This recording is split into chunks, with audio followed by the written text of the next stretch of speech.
From train robberies to horse thievery, to cattle rustling to shootouts and cold-blooded murders.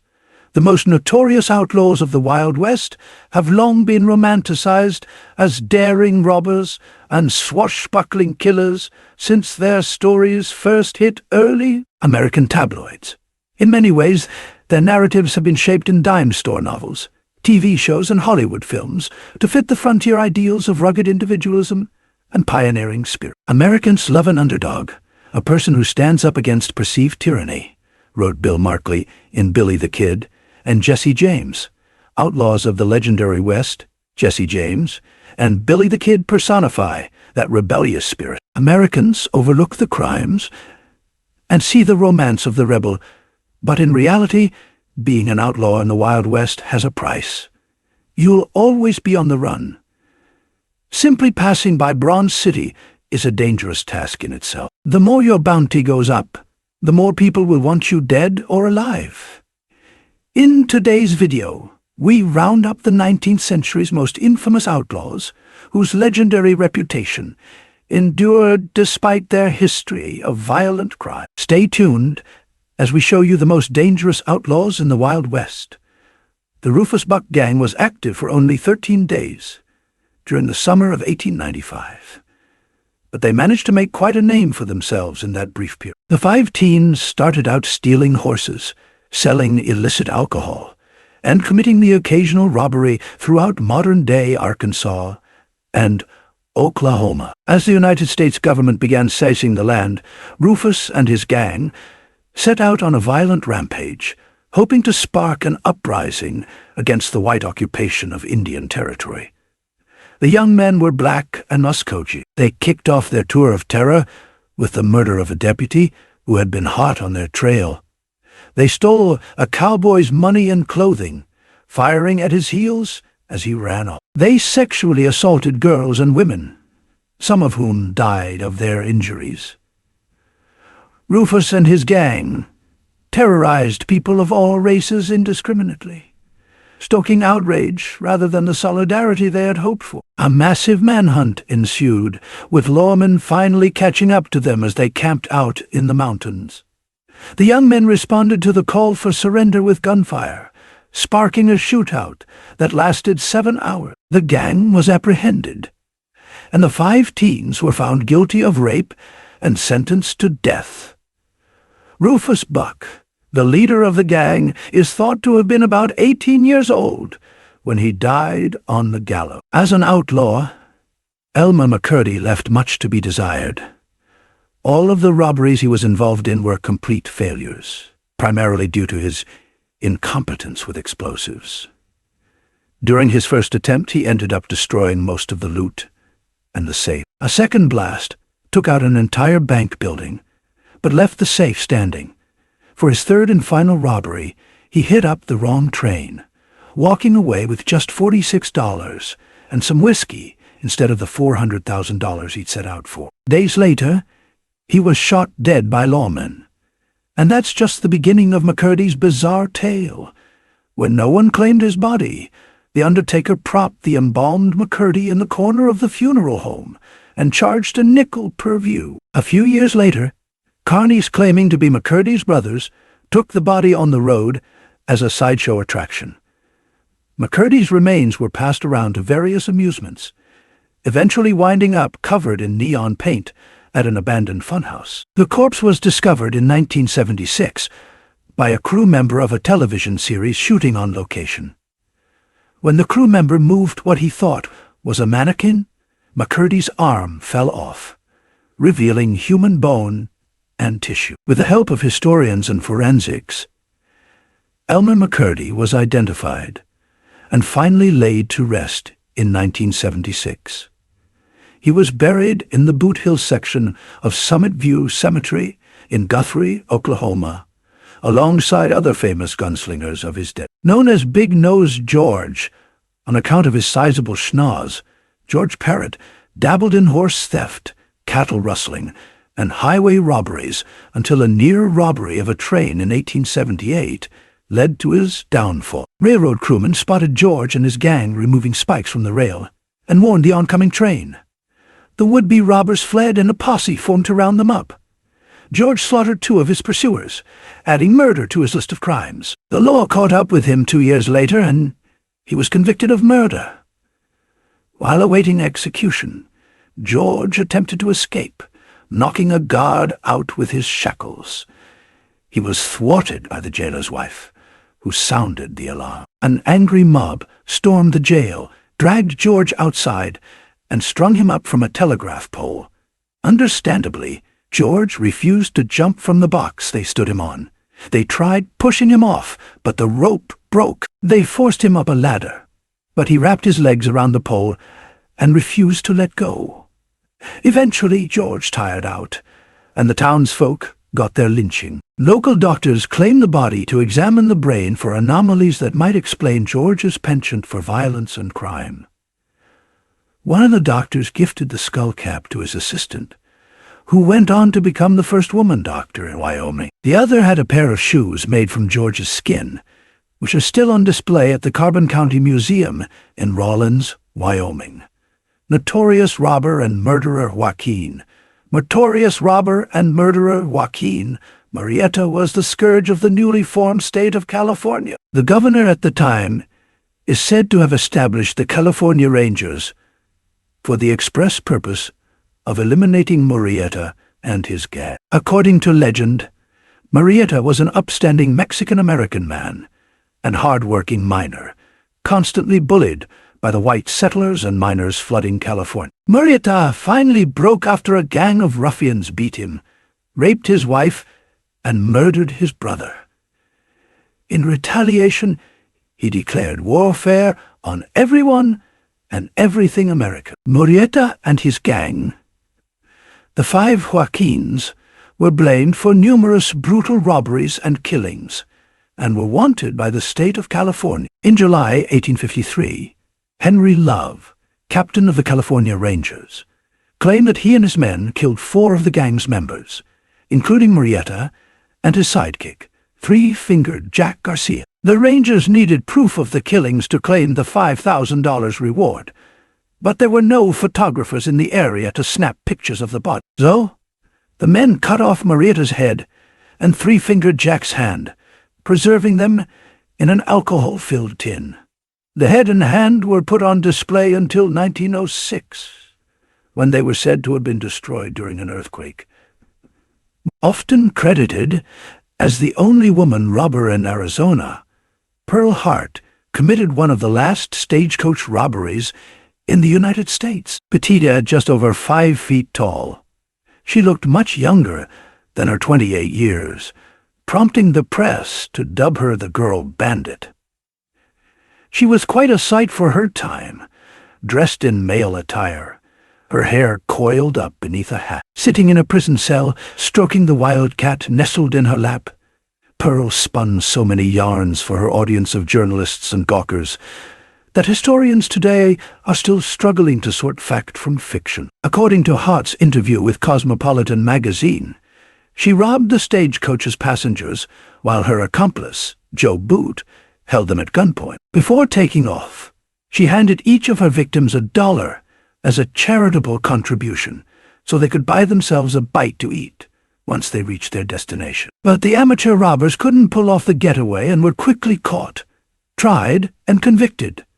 Hart served just 1 year of her sentence before being pardoned. Some accounts contend that she became pregnant, and the only 2 men in contact with her during her imprisonment, the warden and Arizona's territorial governor, were hoping to avoid a scandal. Others claim that prisoners were being evacuated due to a smallpox outbreak, or that the prison wasn't equipped to house women. Whatever the reason, Pearl Hart walked out of Yuma Territorial Prison in 1902. What happened to her after that remains a mystery. Black Bart, whose real name was Charles Earl Bowles, was a notorious American outlaw who operated in California and Oregon during the late 19th century. He earned the nickname Black Bart for his preference for wearing black clothing and his dark, bushy beard. Born in Norfolk, England in 1829, Bowles immigrated to the United States as a child with his family. He grew up in New York and eventually made his way to California during the gold rush of the 1850s. Bowles tried his hand at various jobs, including mining and ranching, but found little success. In the early 1870s, Bowles turned to a life of crime and began robbing stagecoaches in the remote areas of California and Oregon. He adopted the persona of Black Bart, a mysterious and dashing outlaw who left poems at the scene of his robberies. These poems often mocked the authorities and taunted his pursuers, earning him a reputation as a gentleman bandit. Black Bart was known for his polite and non-violent approach to robbery. He never harmed his victims or used violence during his heists, preferring to rely on intimidation and his reputation as a skilled marksman. Despite his criminal activities, Black Bart was seen as a Robin Hood figure by some, as he targeted wealthy individuals and corporations rather than ordinary citizens. Throughout his criminal career, Black Bart successfully robbed over 28 stagecoaches, amassing a considerable fortune in gold and cash. However, his luck eventually ran out when he was captured in 1883 after leaving behind a handkerchief with his laundry mark at the scene of a robbery. Black Bart was tried and convicted of robbery, but his polite demeanor and gentlemanly conduct during the trial earned him sympathy from the public and the press. He was sentenced to 6 years in San Quentin State Prison, but was released after serving just 4 years due to good behavior. After his release from prison, Black Bart disappeared from the public eye and was never heard from again. The details of his later life and death remain shrouded in mystery, adding to the legend of one of the most infamous outlaws of the American West. Black Bart's story continues to captivate historians and enthusiasts of the Old West, cementing his place in American folklore as a daring and enigmatic figure. Born in Clay County, Missouri, in 1847, Jesse James grew up as part of a Confederacy-supporting, slave-owning family. As a teen, in 1864, James and a tour, Frank joined a guerrilla unit responsible for murdering dozens of Union soldiers. For some historians, James never stopped fighting the Civil War, translating his fury over the defeat of the secessionist cause into a career sticking up banks, trains, and stagecoaches. At times, he saw himself as a modern Robin Hood, robbing the politically progressive Reconstruction supporters and giving to the poor. According to the State Historical Society of Missouri, the James Gang operated widely from Iowa to Texas to West Virginia. Overall, between 1860 and 1882, they are believed to have committed more than 20 bank and train robberies, with a combined haul estimated at around $200,000. While they usually focused more on robbing train safes than individual passengers, they did ruthlessly murder countless people who got in their way.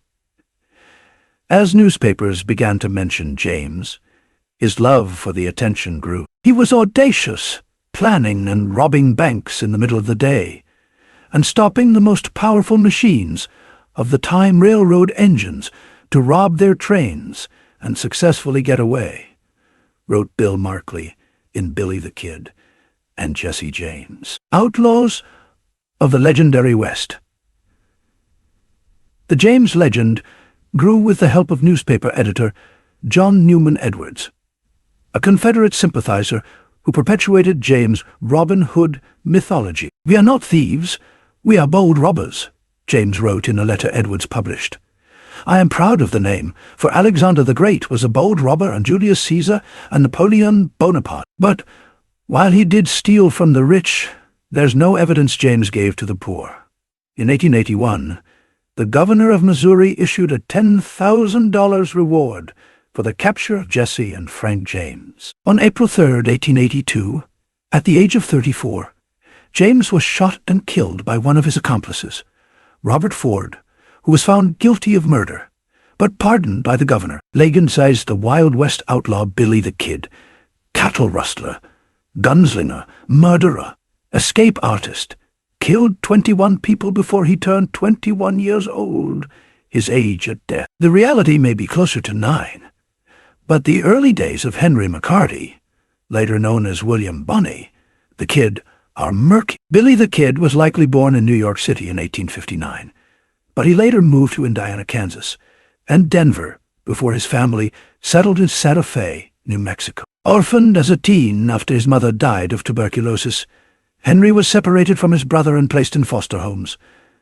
It wasn't long before he fell into petty theft. After a September 1875 arrest for stealing clothing from a Chinese laundry, Henry reportedly shimmied up the jailhouse chimney and escaped, ultimately making his way to southeast Arizona. In 1876, he took up with an Arizona gang known for stealing horses. In 1877, after being charged with murdering a blacksmith, he fled home to New Mexico and joined another band of thieves. In 1878, he joined a posse called the Regulators, set on revenge for a cattleman's murder in what came to be called the Lincoln County War. By 1880, his name was spread across tabloid newspapers.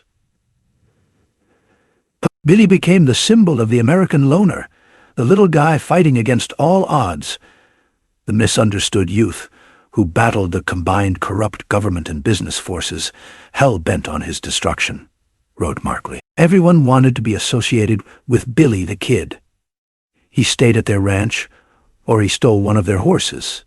With a $500 reward on his head, the fugitive was eventually gunned down by New Mexico Sheriff Pat Garrett. On July 14, 1881, Belle Starr was born Myra Maybelle Shirley, a member of a wealthy family who lost everything during the American Civil War. Confederate sympathizers, the Shirleys, headed southwest to Texas after the war, where their home served as a hideout and refuge for outlaws like Jesse James and the Younger Brothers. Starr married Outlaw and accused killer Jim Reed in a ceremony that allegedly took place on horseback.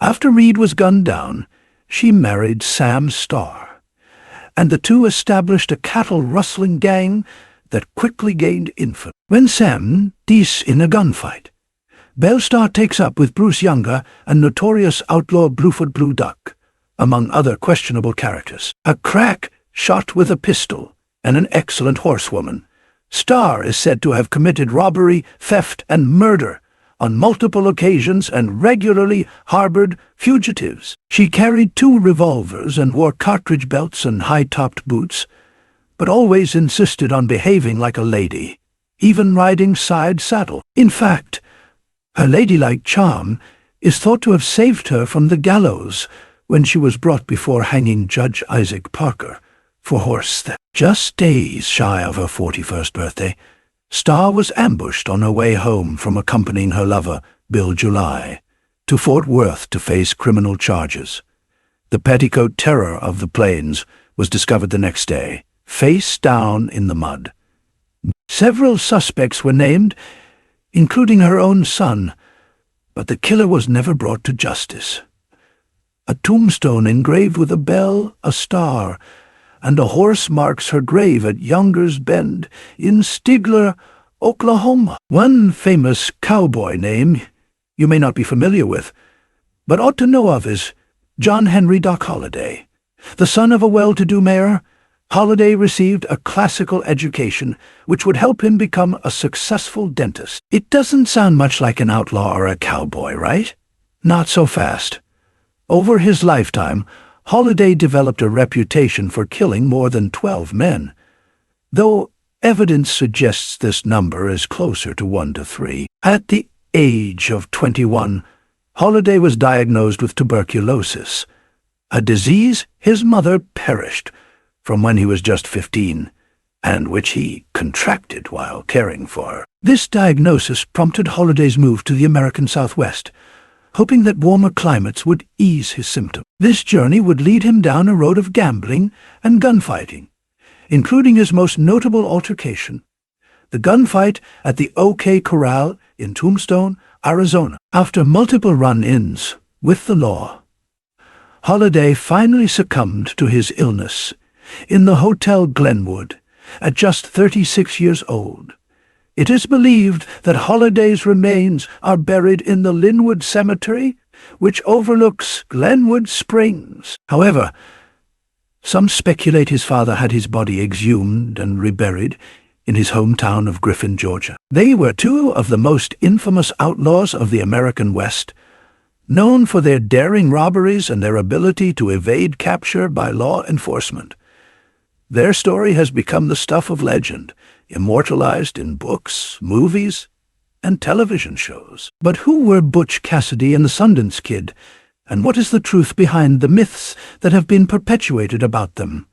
Butch Cassidy, whose real name was Robert Leroy Parker, was born in Utah in 1866. He got his nickname Butch from his time working as a butcher in his youth. Cassidy was a charismatic and intelligent leader, known for his charm and his ability to recruit and lead a gang of outlaws. He was also a skilled horseman and marksman, which made him a formidable opponent for law enforcement. The Sundance Kid, whose real name was Harry Alonzo Longabaugh, was born in Pennsylvania in 1867. He earned his nickname from his time spent in the town of Sundance, Wyoming, where he got into trouble with the law. The Sundance Kid was known for his quick wit and his sharp shooting skills, which made him a valuable member of Butch Cassidy's gang. Together, Butch Cassidy and the Sundance Kid formed the Wild Bunch, a gang of outlaws that carried out a series of daring bank and train robberies across the American West. Their most famous robbery was the holdup of the Union Pacific Overland Flyer train in 1900, which netted them over $50,000 in cash and valuables. The Wild Bunch became notorious for their brazen crimes and their ability to elude capture by law enforcement. Despite their criminal activities, Butch Cassidy and the Sundance Kid were also known for their code of honor and their loyalty to their gang members. They were known to treat civilians with respect during their robberies and were admired by many for their daring escapades. However, their criminal lifestyle eventually caught up with them, and they were forced to flee the United States to escape capture. At 1901, Butch Cassidy, the Sundance Kid, and their companion Etta Place fled to South America, where they continued their life of crime. They settled in Argentina and then Bolivia, where they carried out a series of bank robberies and other criminal activities. However, their luck eventually ran out, and in 1908 they were surrounded by Bolivian soldiers during a botched robbery and killed. Did he kill 20 men? 40? 50? The total body count may be unclear, but according to John Wesley Hardin, they all deserved it. "I never killed anyone who didn't need killing," he famously said. By all accounts, Hardin was one of the most dangerous gunslingers in the American Southwest. When compared with John Wesley Hardin, Billy the Kid was a rank amateur, wrote Lee Florin in his book, John Wesley, Hardin, Texas Gunfighter. For, by the time Wes Hardin reached his 21st birthday, he was credited with killing 20. Born in 1853 in Bonham, Texas, to a Methodist preacher, Hardin displayed his outlaw nature early. He stabbed a classmate as a schoolboy, killed a black man during an argument at 15, and, as a supporter of the Confederacy, claimed to take the lives of multiple Union soldiers soon after. According to the Texas State Historical Society, more than a dozen killings later, he surrendered in 1872, broke out of jail, joined the anti-Reconstruction movement, and just kept killing. The Society reports, fleeing capture with his wife and children. He was nabbed by Texas Rangers in Florida in 1877 and sentenced to 25 years for the murder of Charles Webb, a deputy sheriff. During his prison term, he tried repeatedly to escape, read theological books, served as superintendent of the prison Sunday school, and studied law, according to the Society. He also wrote his autobiography. Hardin was pardoned on March 16, 1894, and subsequently admitted to the bar. But life on the straight and narrow didn't last long.